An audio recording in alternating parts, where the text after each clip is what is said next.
हो जाती है और विषय विलास से युक्त होकर के बुद्धि जीव को बहुत सताती और अनेक जन्मों जन्मों का कारण बनती है। अनेक लोगों की बुद्धि विषय विलास में सम्मोहित और विमोहित हो जाती है।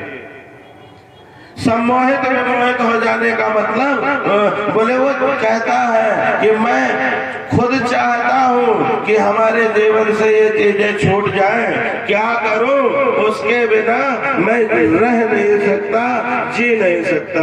ऐसे सम्मोहित विमोहित लोगों की बुद्धि हो जाती है। तो बोले जो जो जीवन में अनावश्यक है, जिसके बिना हम जी सकते हैं, रह सकते हैं, उन नारायण अनावश्यक चीजों के सम्मोहन और विमोहन को जो छोड़ देगा, हाँ, जो बुद्धि सम्मोहित विमोहित है विषय विलास के प्रति, वो सम्मोहन विमोहन कैसे छूटे, कैसे छूटे? तो ये जो भागवत है ये विषय विलास विमोह विनाशिनी है।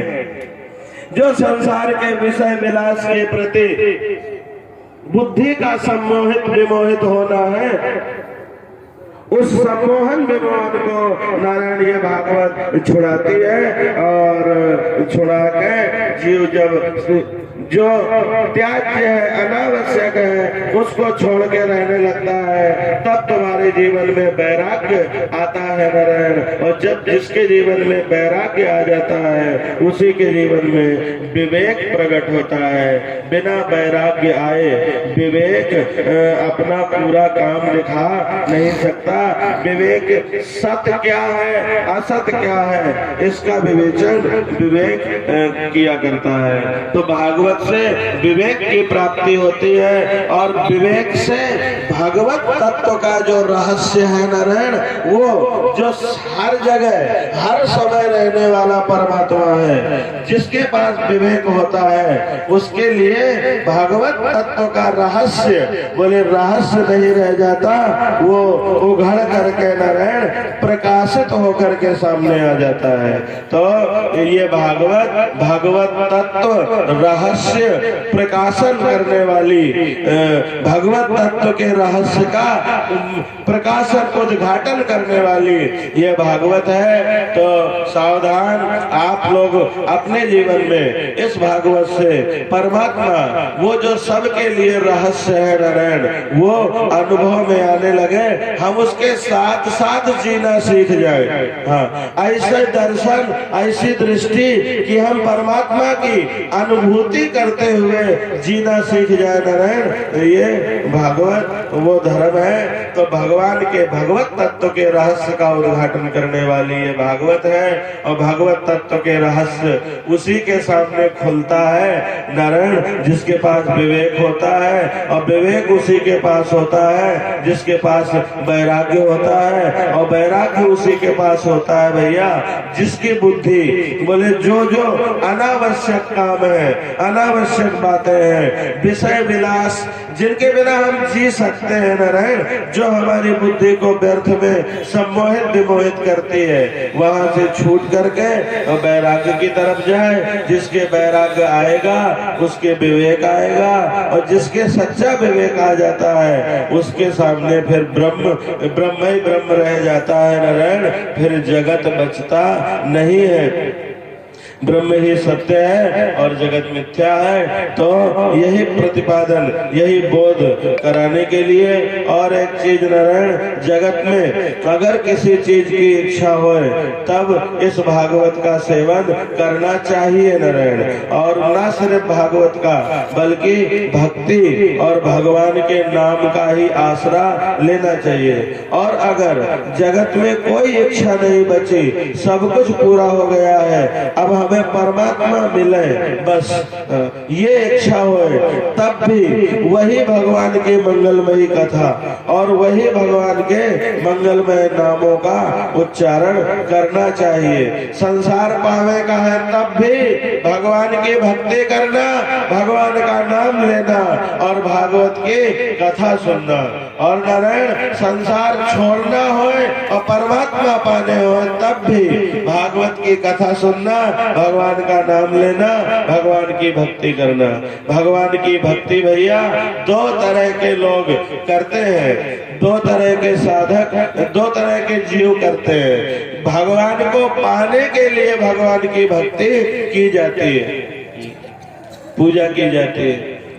अब बोले आप पूजा कर करके माला जप जप के और भक्ति कर करके भगवान मिल गए, अब क्या करें? अभी तो उम्र बाकी है, जीना बाकी है, भाग्य शेष है, अब क्या करें?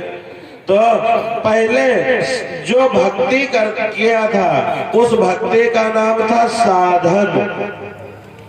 भगवान को पाने के लिए जो भक्ति की जाती है वो होती है साधन भक्ति। उस साधन के द्वारा भगवान की प्राप्ति होती है। और एक और होती है, बोले भगवान मिल गए, अब क्या करें? अब बोले जब भगवान मिल गए तो तुम अपनी बुद्धि से सोचो, भगवान के अलावा क्या किसी के गुण गाने लायक है?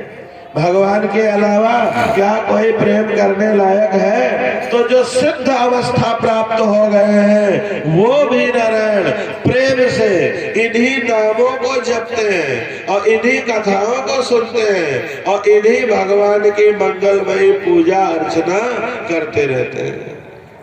माने जगह लड़का बच्चा चाहिए और धन दौलत चाहिए और विद्या चाहिए और दुनियादारी चाहिए, वो भी इन्हीं भगवान के शरण में जाए। यही भगवान सबके मनोरथ पूर्ण करने वाले हैं नारायण। और जिसे कुछ नहीं चाहिए भगवान मिल जाए तो बोले वो भी इन्हीं भगवान के मंगलमयी कथाओं लीलाओं और उनके पूजा में जाए। वो उससे एक साधक होता है जो पूजा पाठ करके और परमात्मा को प्राप्त कर लेता है। जब परमात्मा को प्राप्त कर लेता है तो वो ही सिद्ध हो जाता है।